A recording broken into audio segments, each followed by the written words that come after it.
எல்லாருக்கும் ஐநூறுரூவா கையில் கொடுத்து அதில் ஏற்றுறாங்க வேனில், அதுலக்கே கூட்டம் ஏற மாட்டேங்குது.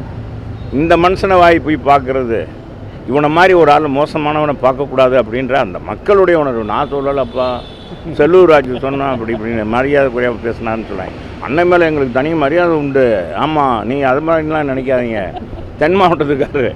ஆனால் அந்த அவருடைய நடவடிக்கையை இன்றைக்கி எல்லாருமே ஏச்சுக்கும் பேச்சுக்கும் ஆளாயிருக்கார்.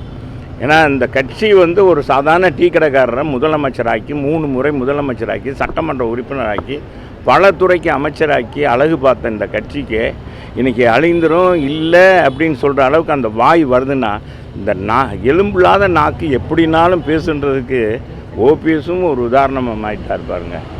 இவரே தான், நான் தான் நடத்தினேன் சென்னை மதுரையில் கூட்டம் முனிச்சாலை ரோட்டில்.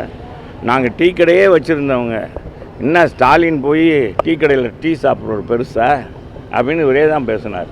ஸ்டாலினை பற்றி பேசாத பேச்சா, அம்மா இல்லைன்ற உடனே அப்படியே பிளேட்டை மாற்றி போட்டுட்டார், அவ்வளோதான்.